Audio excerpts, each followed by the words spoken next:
A piece of piece के बारे में एक्सप्लेनेशन देंगे। आपने ध्यान से सुनना है बेटा। इससे पहले वाला चैप्टर मैं आपको समझा चुकी हूँ, कंप्लीट हो चुका है। अब नेक्स्ट चैप्टर हम स्टार्ट करते हैं। A piece of piece. Piece means क्या होता है बेटा? टुकड़ा। और पीस मीन्स शांति, शांति का एक टुकड़ा। Over 200 million years ago, Antarctica was joined with Australia, Africa, South America, India and New Zealand in the supercontinent Gondwana. 200 million years ago बेटा क्या था? एंटार्क्टिका जो था वो Australia, Africa, south America, India और न्यूजीलैंड इन सब से जुड़ा हुआ एक सुपर कॉन्टिनेंट क्या कहलाता था? Gondwana. According to continental drift theory, million of years later this super continent broke up and the present day continents begin to form. जो कॉन्टिनेंटल ड्रिफ्ट थ्योरी है बेटा, इसके अकॉर्डिंग क्या बताते हैं? मिलियन ऑफ ईयर्स एगो पहले ये सुपर कॉन्टिनेंट क्या हो गया था? ब्रोकअप, टुकड़ों में विभाजित हो गया था। जैसा कि आज हम प्रेजेंट डे में कॉन्टिनेंट्स देखते हैं, इस तरह के बन गए। This resulted in the opening of Drake passage after making it's final detachment from the Australian continent about 40 million years ago. Antarctica settled into its present polar position and began to cool dramatically. जो Antarctica था वो आज जो present वर्तमान में इसकी जो polar position है उसमें आ गया और काफ़ी मात्रा में ठंडा रहने लगा। तो देखो बेटा, स्टार्ट करते हैं। Humans have always been enthusiastic about exploring and discovering. मनुष्य का स्वभाव रहा है नई नई डिस्कवरी करने का, नई नई जगह घूमने का और वहाँ के एक्सपीरियंस को अभिव्यक्त करने का। तो Antarctica seems to be a frozen place of land with no permanent human settlements and yet permanent damage is being done to a place which is peacefully, beautiful and literally untouched by human activity. Wonder how. तो बेटा Antarctica जो था वो एक frozen जमाव वाला धरती का टुकड़ा है जहाँ पर ह्यूमन सेटलमेंट परमानेंट हो ही नहीं सकती। वहाँ पर काफ़ी मात्रा में बर्फ़ जमी हुई है, पर वो शांतिपूर्ण सुंदर तरीका है जो कि मनुष्य के द्वारा वहाँ पर मनुष्य की कोई भी एक्टिविटी संभव नहीं है।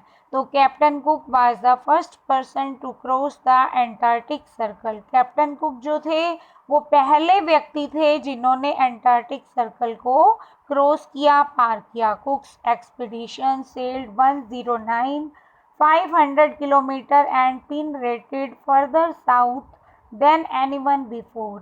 कैप्टन कुक ने 109 500 किलोमीटर जहाँ जहाँ उन्होंने अपनी यात्राएं की दक्षिण में, इससे भी ज़्यादा उन्होंने स्पेस को पार किया। Despite his first remarkable circumnavigation of Antarctica in 1773 में बेटा सरकम नेविगेशन संसार यात्रा जो उन्होंने की उसमें done without losing a single crew member.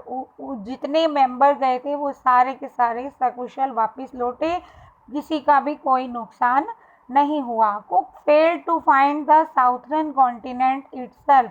Cook simply had poor luck upon living the frozen southern seas for the last time. Cook wrote, Cook का दुर्भाग्य था कि जब वो साउथ दक्षिणी छोर पर समुद्र पर पहुंचे तो वहां पर सिर्फ उन्होंने आइस ही आइस को देखा, उसी को ही महसूस किया।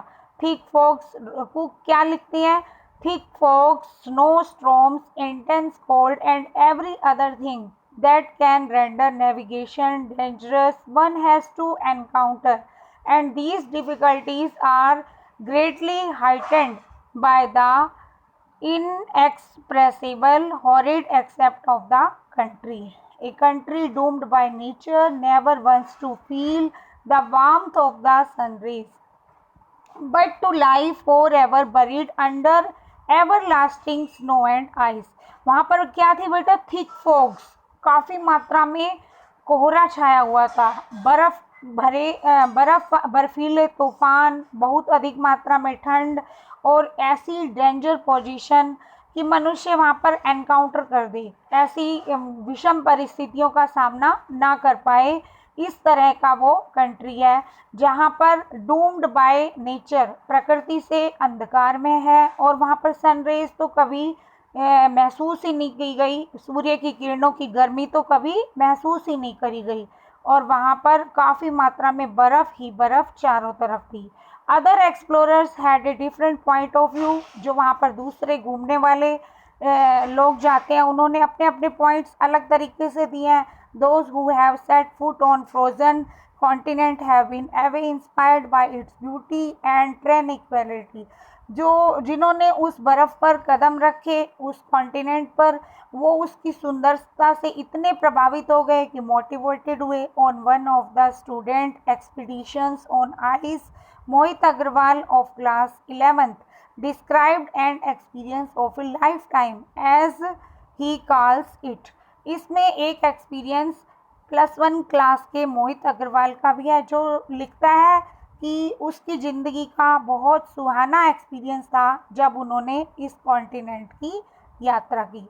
बेटा आपका फर्स्ट पार्ट ख़त्म हुआ, सेकंड पार्ट आपको हम कल समझाएंगे, आपने इसे ध्यान से समझना है।